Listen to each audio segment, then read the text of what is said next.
uNathi benamaphupho amahle futhi efisa ukuphumelela. One day ebeyifirstborn ekhaya kubo mase kulandela ubhuti wakhe omncane ofunda eprimary. Esafunda isikole benokubamba ama-piece job ukuze lekelela umama wakhe since eyedwa ebabambe ngamazinyo. Ngo-2020 uNathi seqeda isikole ukwafuna umsebenzi isikhathi eside kodwa lutho inhlahla. Kwathi ngo-2021 eyibukela ama-vacant post ku-Facebook wabona ipage elalinezinkumbi zabantu abafuna umsebenzi we-security. Leli page walijoyina. The following day ekuleli page ukwabona enye ipost eyinama-reactions amaningi ikhuluma ngesikole se-security. Kule post kwakudingeka imali engango-8,000 ukuze uzokwenza le certificate se-security including no-5,000 wokugwaza. uNathi wakubona kuyi-opportunity lokhu. Inkinga kwakuyile mali eyimphithanisa umqondo. Ukwayofuna umsebenzi kwi-carwash yangakubo kodwa le mali lutho ukuhlangana. One day uNathi usebenza kule carwash kwafika omunye ubaba wendawo ezowasha imoto yakhe. Uthe nje uNathi eseqedela ukuwasha le moto wezwa lo mnumzane ekhuluma nocingo ekhombisa ukuthi ungumashonisa. uNathi wacela ukuboleka imali kulo mashonisa engango-8,000 ngaphambi kokuba lumlisa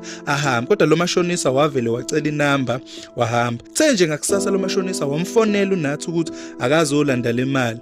uNathi wafika. Uthe nje mayifika kulo mashonisa lo baba wambuza ukuthi uzoyikhokha kanjani le mali eningi kangaka. uNathi wathi kuneyimali ayilindele ekupheleni kwenyanga uzoyiletha yonke le mali. Around 11 during the day uNathi wafonela le-academy ye-security bathi akafike, wafika wazoregister futhi wayikhokha yonke imali yabo. The following day uNathi ukwaqala ukufunda kanye nabanye abafundi ababekhokhile. Kuthe nje kungakapheli neviki bafika esikoleni kungekho muntu. uNathi wadumala kakhulu since le mali ayeyibolekile. Ukwayifonela le number yale academy kodwa yamfaka ezihlahleni. uNathi kanye nale group ebefunda naye baye police station ukuze bezoreporta labantu ngoba bayi-scam. Amaphoyisa abachitha ngokuthemba zonke izinto ezifakwa ku-Facebook kwala noma bechaza ukuthi lento ibibukeka i-legit kodwa bafike nje sekukhala ibhungane. uNathi kwabuyela kulo mashonisa kuyomchazela ngakho konke okwenzekile kodwa lo mashonisa wathi ngiyayifuna imali yami yonke uzoyikhokha. uNathi waqala phansi wafuna umsebenzi elokushini ukuze ezokhokha le mali. Wawuthola umsebenzi komunye umuzi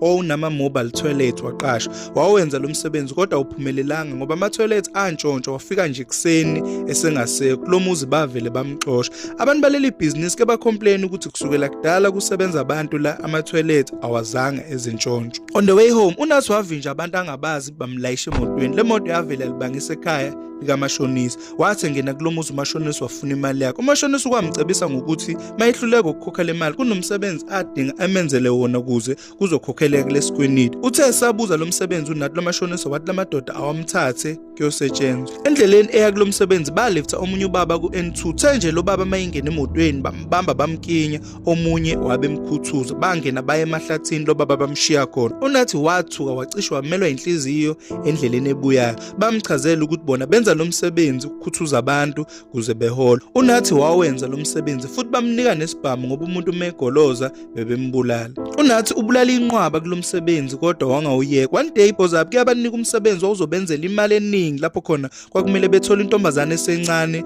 bayicuye ama-organs omzimba. Lamaphathi omzimba ayifunwa yenye inyanga eyisebenzisana kanye nale bhoza eyayihlala eSwazini. One day baya emgwaqeni njengenjwayelo babona enye intombazane eyayihayike emgwaqeni omkhulu. Bathi nje beyimela ngemoto. uNathi wayibuka le ntokazi enhle kangaka. Lo sisi wayemuhle emhlophe ngokwebala futhi enama-hips. uNathi wakhangeka futhi wabacela ukuthi beyiyeke le ntokazi. Njengoba nje uNathi ethi abayiyeke le ntokazi futhi beyehlisa, udriver wayishaya yazula imoto ibheke ehlathini. Thema befika bayidonsa le ntokazi ikhala noNathi engayibekile phansi abancenga ukuthi abayiyeke le ntombazane. Omunye wavele wayidabula impahla le ntokazi efuna ukuyirape. uNathi wanyanya kakhulu wakhipha isibhamu wabadubula bonke. uNathi wabamba le ntokazi wayifaka emotweni babaleka. Emgwaqeni le ntokazi yabonga yakuveza ukuthi yona ingumbala enhle ihlala eRichards Bay. uNathi wayithukile inxaphubala ethi ngaze ngayenza inkinga ngizoba yini ngizohlalaphi. uNathi wachaza sonke istory ukuthi bona benza lo msebenzi kodwa namuhla konke lokho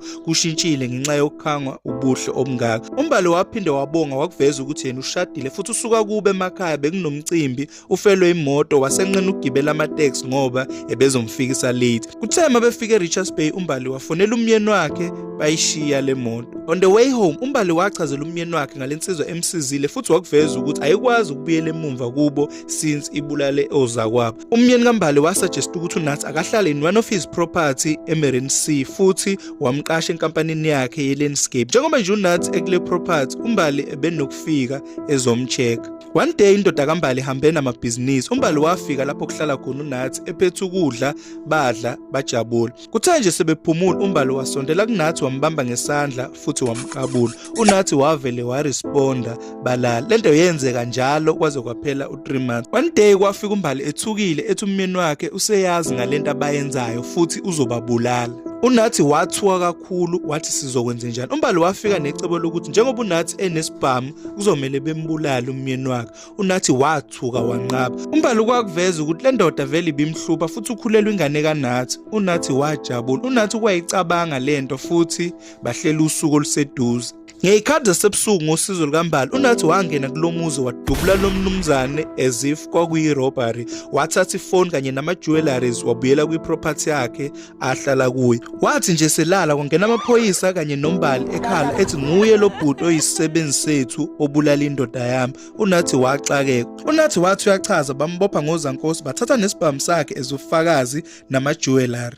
uNathi lamlahla icala futhi kwavuka namacala lesibhamu amadala. uNathi ubhadlile ejele iminyaka futhi wabona ukuthi uMbali umdlalile esebenzisa uthando. Futhi uyezwa ngomunye umngane wakhe wayesebenza naye kule nkampani yelandscape ukuthi uMbali ushadile nomfana omncane sebemuvele empangeni. uNathi ucela izeluleko zokuthi enze njani ngoba uyamkhumbula uMbali futhi usamthanda ufunda nokuzwa ukuthi kwenzakalani ngengane yabo.